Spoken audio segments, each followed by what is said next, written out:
Okay, vetters, I have an absolutely crazy story for y'all today. Danny Sheehan, who is the New Paradigm Institute founder, and he's also a lawyer, right? He also represents Luis Elizondo in a couple of cases, right? Well, he was recently in a Twitter space, right? And shout out to Red Panda Koala from Skyfire News, asked him about more context to Luis Elizondo's threat that he talked about recently in a statement that he issued, right?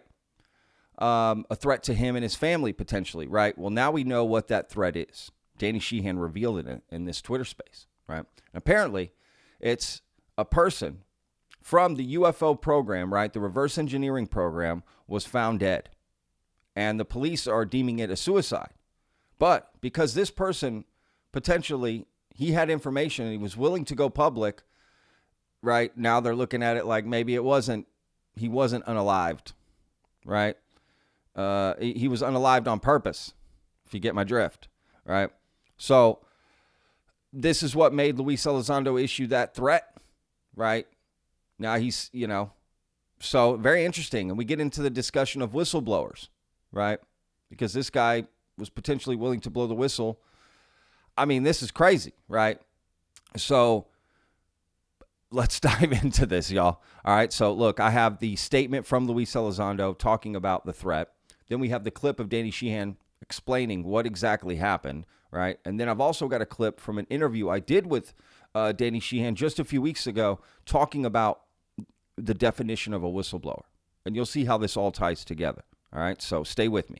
If you're new to the channel, y'all, and you like content like this, please hit that subscribe button. I put out a new video every day, 12 p.m. Central Standard Time. I do not miss a day. And please hit that like button, vetters. That really helps out the videos. So thank y'all so much for the support there. And of course, comment down below. What do you think about Danny Sheehan's comments, right? About this person being unalived in the reverse engineering program, the UFO Reverse Engineering Program. I mean, this is brand new. I have not heard of this. What? And this is the threat that made Luis Elizondo come forward, right, with this statement. The comments, I don't even know what to expect from the comments from this, to be honest with you. Guess we'll see. You're already typing it. All right, here we go. This is the statement from Luis Elizondo. Shout out to Skyfire News for providing both the Twitter space recording that we get to hear Danny Sheehan talking about this and the statement here. All right. So Luis Elizondo tweeted this out. Now, this is not the whole statement. I made a video about that. I'll put a link in the description if you want to go watch that, and you can see the entire statement that he made. It's far longer than just this. Okay, this is just a small part of it, the end of it. So Luis Elizondo says, to add insult to injury, I was notified yesterday that there may be a personal threat against myself and several other whistleblowers formerly associated with the UAP effort for the U.S. government. As such, I would like to make this perfectly clear to the American people. I am not prone to accidents. I am not suicidal. I am not abusing drugs. I am not engaged in any illicit activities. If something happens to me or my family members in the future, you will know what happened. So that, of course, sent shockwaves through the UFO community. What in the hell is he talking about? What is going on? He's getting threatened. Okay, what is the threat? Now we know. Now we know. At least according to Danny Sheehan. And I like Danny Sheehan, and I believe him here, right? So it's very interesting. Now, it's a long clip. There's other things talked about, but it all ties together, all right? So just stay with me here. And again, shout out to Skyfire News for getting this. Who threatened Lou? Right here it says, Danny Sheehan says that last week a person associated with the UFO back engineering program committed unalived. They got unalived. Okay, YouTube stuff. Just trying to say. This unaliving prompted Luis Elizondo to issue a statement about threats to him and his family. Sheehan says Elizondo may have jumped the gun issuing this statement. I don't think so. Better safe than sorry. If you're Luis Elizondo, right? Who cares? Better safe than sorry. I mean, it's just like putting an extra deadbolt on your door. What does anyone else care? It's just an extra step you have to take, but who cares? I don't know. Did it send a false sense into the community? I don't know. I mean, if someone's dying, right, that's well worth bringing up. But this is interesting. So look, let's listen to this clip. Again, Danny Sheehan talking about Luis Elizondo and his threat. Here we go.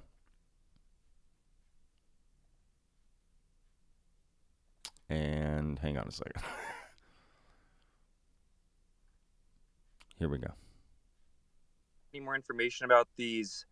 Danny, I was wondering if you could elaborate, or if you have any more information about these that we're hearing about recently. I know we touched on it a little bit, but like, what's happened that triggered this tweet from Lou, or do you guys have any suspicion of like who's the group behind these alleged threats, more specifically than just like the gatekeepers kind of thing? Yeah, I mean, it's not. I don't believe that. Shout out to Red Panda Koala for a great question there. All right. So, guys, if you haven't already, check out Skyfire News and Red Panda Koala and what Tupa Cabra are doing there. Great stuff. Great question, Red. I've got to be careful about this. It's true that there are all kinds of people, saying bad things about Lou. And they say bad things about Chris Mellon, and they say bad things about other people who they view to be whistleblowers because they're hostile skeptics about the whole issue. But that doesn't really amount to significant threats. There are people who do other things. That, for example, there's some complete, cloaca, who has filed a criminal charge against Lou with the SEC. It's a totally contrived bullshit charge of saying that this person apparently went out and bought a single share of stock in the book publishing company that's going to be publishing Lou's book.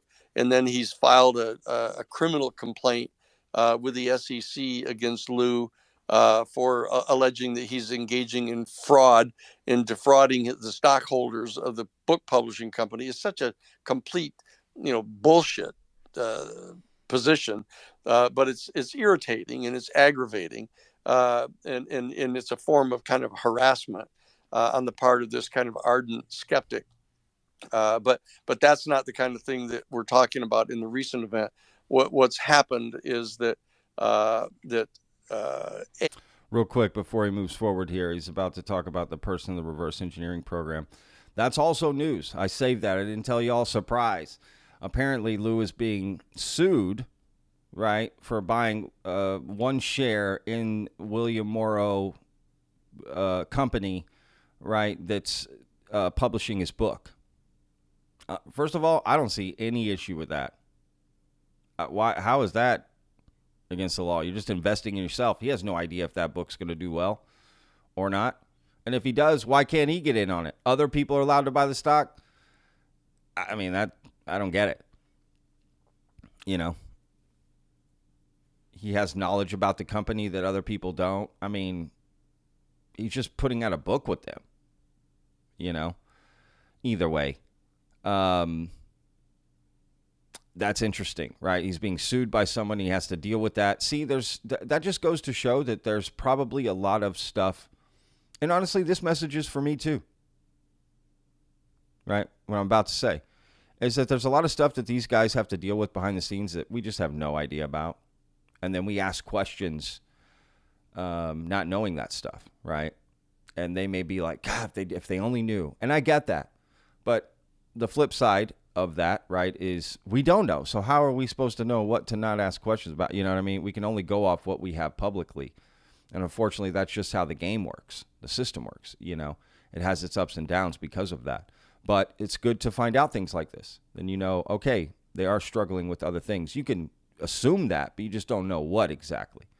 And crazy, right? I'm sure that will get taken care of. And I don't know. Danny's bringing up the case, but he's not saying if he's representing him in that. So that's interesting, right? Not sure. Be curious. Not that it matters, but he might have more information on it. Could that affect his book coming out, right? that lawsuit. And maybe that's also part of the reason that the book took a little bit to come out. Who knows, right? And is it really just that Luis Elizondo bought one share? That's also kind of strange to just buy one share of something. It could have been just like a good luck thing or something, sentimental, some other reason, Because if you're trying to, whatever, be shady or whatever, fraud, like this other guy suing him, Luis Elizondo, for it, wouldn't you buy way more shares than that? Well, it doesn't make sense. So, I don't know. That's interesting. But let's get to the part you guys all clicked on. Look, there was just a few different things in this recording from Danny Sheehan, right, that we're learning. This is the part that you clicked on and you want to know about. Here we go. A person who is knowledgeable about the program, that is the crash retrieval program and the back engineering program, was found dead, and the police believed that it was a suicide, but some of the people said, "Well, look, you shouldn't be hasty in coming to your conclusion that it's a suicide, because he was in possession of important information that he may have been open to revealing publicly." That's the key right there. And therefore, you should not precipitously close the investigation, just deeming it to be a suicide. You should have a homicide investigation preliminarily. And that all started to skyrocket from there. It's like that you've probably heard that the people that are... Hang on. So he's about to get into this part about Trump here, which we're going to listen to because then he wraps it up. But, I mean, how is that? This is crazy. Is this one of David Grush's whistleblowers? I mean, that's suspicious. This guy had information that he was potentially willing to come public for. He worked on the UFO Reverse Engineering Program, and then he unalives himself. I mean, this is the story. This is the typical, if you're writing a movie, this is what you would write, right? Like, look at the stuff that's happened with Boeing recently. I mean, and Luis Elizondo hears about that and thinks, that's not good. I mean, I don't blame him. But what does that also tell you? You would only be scared of that, like for yourself, if you were also involved in the UFO Reverse Engineering Program or had some sort of connection to it, right? Or knew more information about it than you thought, right? Like, than you've revealed publicly. So that leads me to believe Luis Elizondo knows quite a bit and knows a lot. If he's thinking, right, because when I hear about this guy getting unalived or whatever the police are, allegedly saying about him, I don't feel fear for myself, my safety, you know what I mean? But Luis Elizondo does. And not just because he's in the UFO community, but because he must have information equal, right? It's like a coworker getting hurt. So you're like, oh, they're getting closer to me too. That's close to me.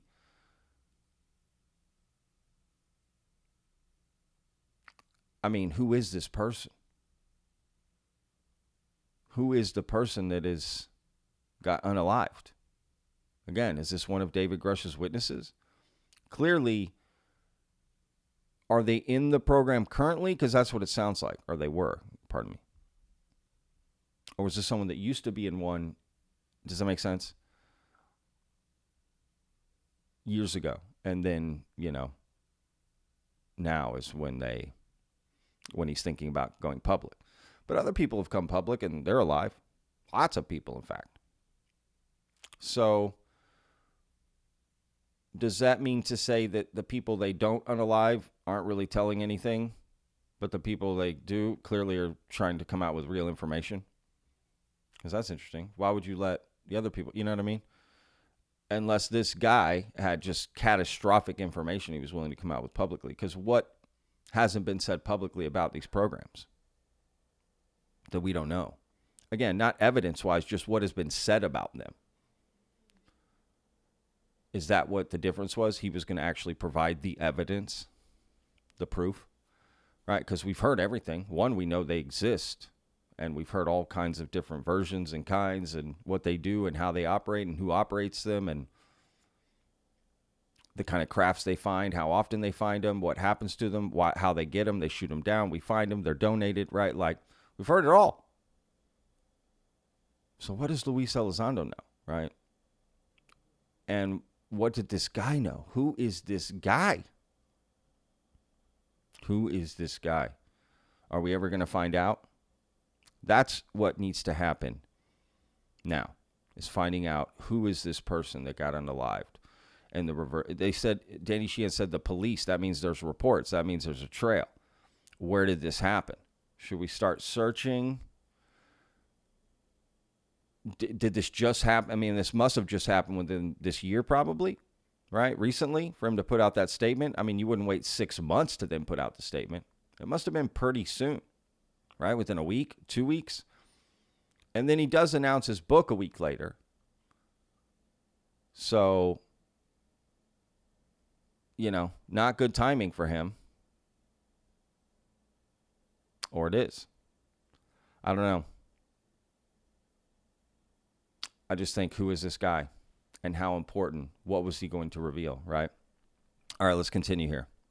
Our pro-Trump people have, through the Freedom of Information Act, gotten a copy of the search warrant for Mar-a-Lago. Pro-Trump people, you know, it's like that. You've probably heard that the people that are pro-Trump people have, through the Freedom of Information Act, gotten a copy of the search warrant for Mar-a-Lago, and that they saw that there was a provision in there authorizing the use of deadly force if necessary, which is part of a boilerplate warrant form. That's a problem in and of itself.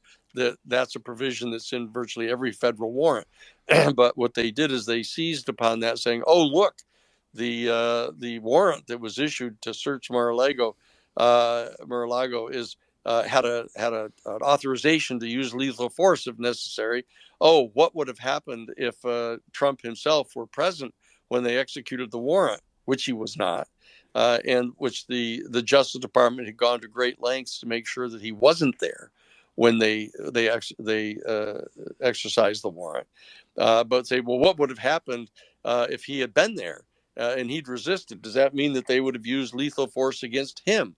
And then that ballooned into, there was a plot to potentially kill Donald Trump that was instigated by President Biden. And then it went on to that this was an assassination plan on the part of Biden. Again, and this happened. It just balloons and it snowballs into these kind of brain farts, that people engage in. And the point is that some people started doing that with regard to this thing of this event that took place last week, that this person was found dead, and that there was a preliminary assumption that it was a suicide, an unfortunate and tragic event. But because there was a request to keep open the potential that it might have been a homicide, given the sophistication of some of the means that they have at their disposal to do that. And then that word leaked out, and somebody then assumed that there was a homicide that had been committed. And then it ballooned out into saying, oh, if homicides are being committed against people who have UAP information, this constitutes a horrendously dangerous situation. And then it was probably not a good idea to go forward and say, to announce that Lou had no intention of committing suicide, and he was not engaged in any kind of activities that constituted a threat of any kind of fatal injuries to him, et cetera. And that was probably a less than carefully thought through step to be taken, because it fostered and fed into the kind of maelstrom that began to develop around that. but that's not appropriate. There is not adequate evidence of any kind that there is that type of threat that is outstanding against the people at the present time. But if the testimony that David Grush has presented to the Congress is accurate, and certainly for the most part it is, that he has stated that he has been put into possession of information in his privileged position that he was in on the UAP task force that has led him to believe that some people have been killed by the legacy group to keep secret the information about the program, the crash retrieval program and the back engineering program. And if you take that testimony and then you co-join it or erroneously conflate it with the information that arose around this particular tragic event that has occurred last week, unless it turns out to be more. But at this point, it has not developed any credible evidence that it was anything but a suicide, an unfortunate event. Those are getting conflated, and I think that we have to take extreme care inside the UFO community not to become hyperbolic, not to become paranoid and delusional, and not to become sensationalist about all of this stuff. We have to exercise sound, responsible judgment about these things, and not try to take untoward advantage of the susceptibility of the American public at the present time about people acting irrationally and violently. We need to be careful not to feed that cultural meme that's operative right now. Perfect. Well, hopefully that answered your. Daniel. Wow. Okay. I mean, look, I got one more clip to play from an interview that Danny Sheehan and I did. But man, I got kind of lost in him talking there. Danny's a great speaker, to be honest with you, and he makes sense, right? I would just push back a little and say it's hard not to assume some of these things, considering the history, the stories, what we're talking about, the topic itself. It's kind of hard not to assume. I mean, why did the guy commit suicide then? Either one's a problem, right? Again, this happened last week. Was he currently on the program? What drove him to that? Aren't people that are on this program supposed to be mentally fit? I mean, was it the program that drove him to suicide? That's also a problem. Was it he was unalived by someone else? That's also a huge problem, right? It's hard not to be worried about that. And to be honest with you, I'm more worried hearing this story from Danny than before it ever started, right? All we knew was Luis Elizondo's statement. You know what I mean? So I in a weird way, just to be devil's advocate, in a way, what Danny's saying is kind of throwing gas on the fire a little bit. If you don't, considering what he said at the end, American public is susceptible right now, and that's true. I mean, what are they going to do when they hear this story? I mean, all people are going to hear is that first part of what Danny said, which is someone, associated with the program who had information that was potentially willing to come public was found DEAD, baby. I mean, you know what I mean? And the police have deemed it one way, but are leaving it open, right? And Danny's saying there's no evidence right now to assume it's anything other than just the person unalived themselves on their own accord. But again, for what reason? That's also important. But I guess his bigger point, right, at the end there is just that no one needs to be worried.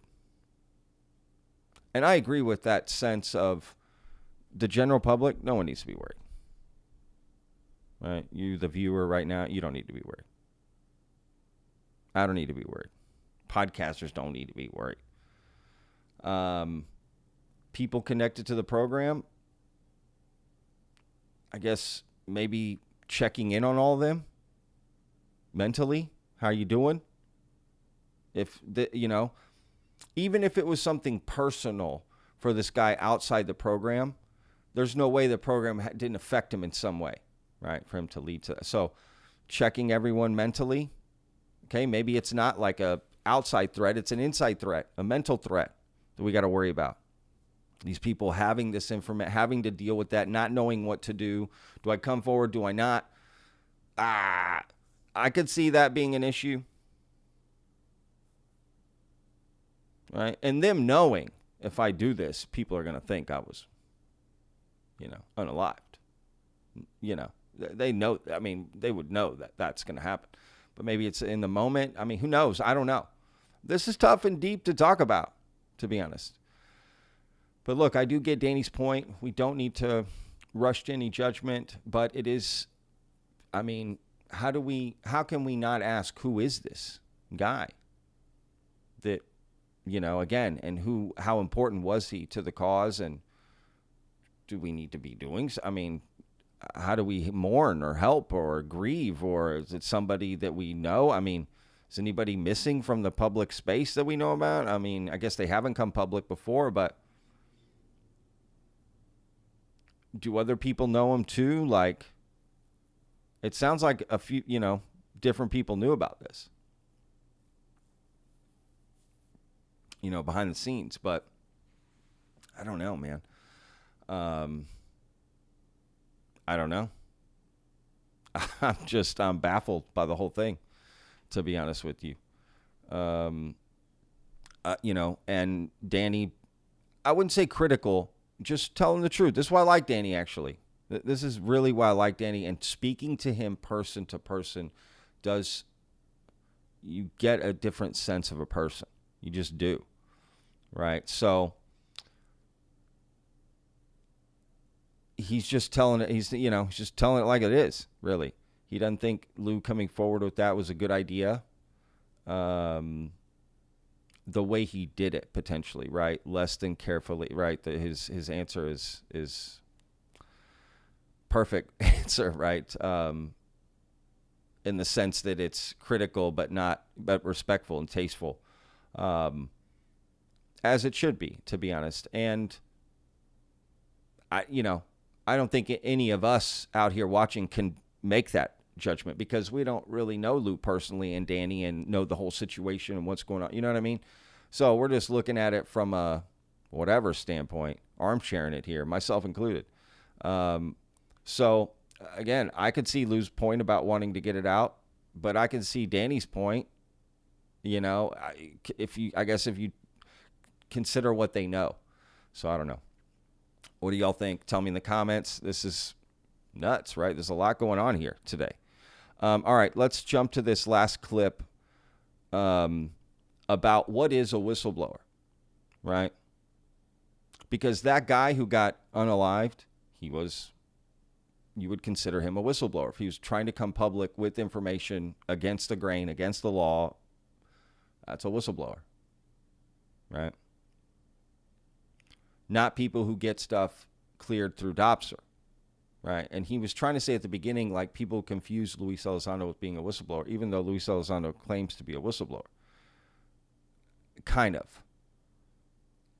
I think there just are different definitions of whistleblower and how people are using it.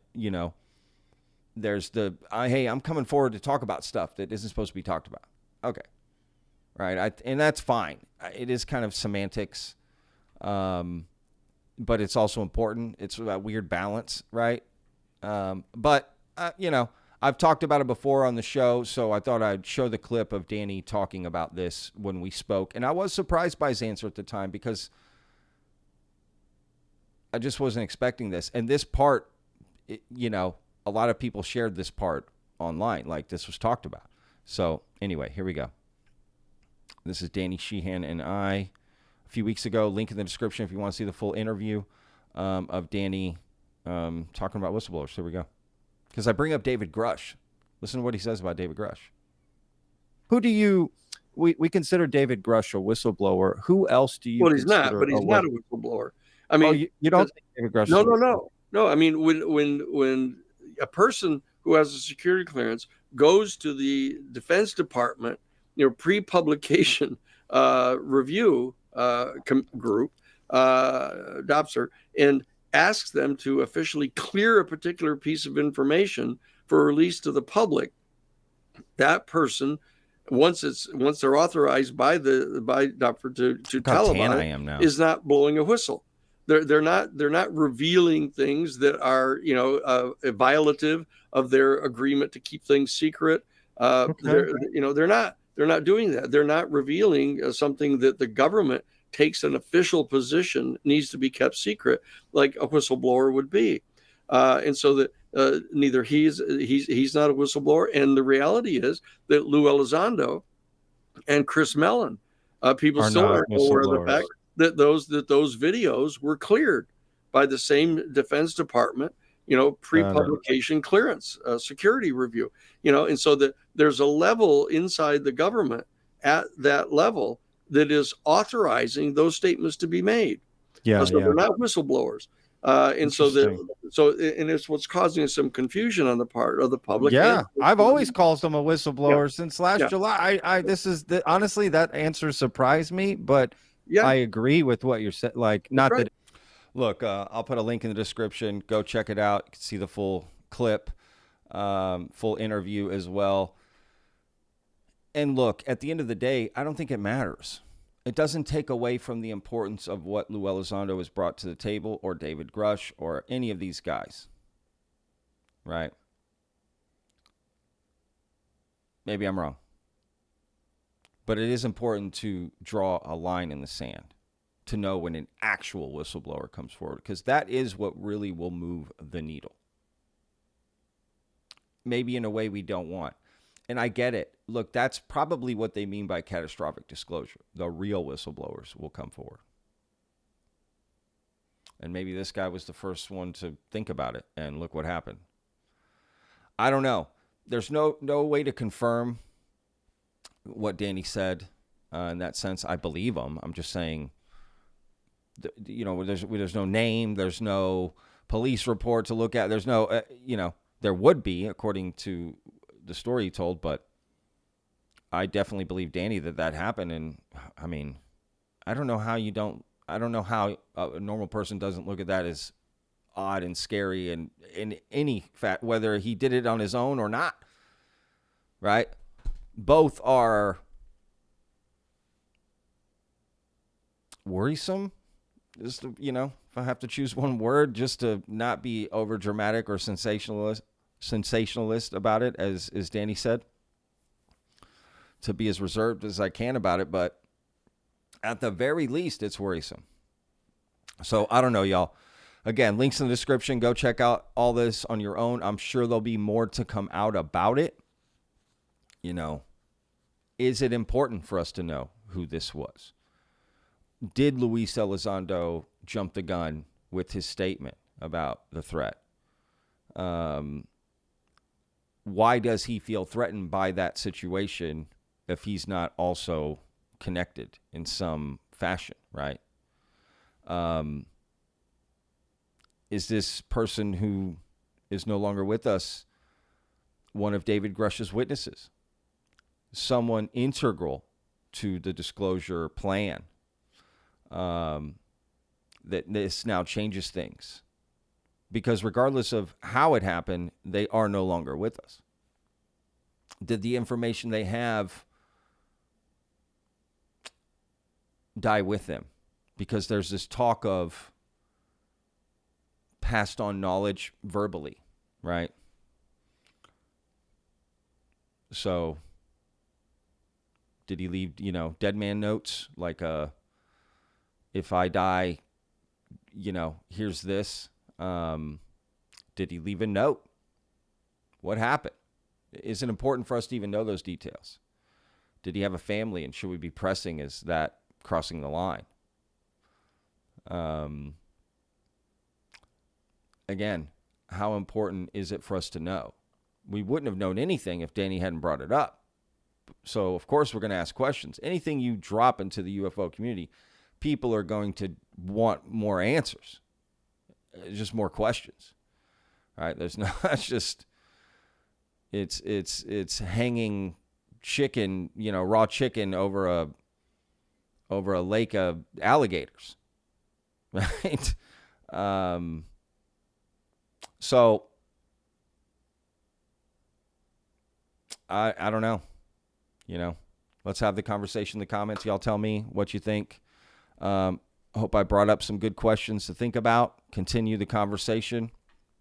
All right, y'all. We'll see you guys on tomorrow's video. Remember, every day's a gift. Peace.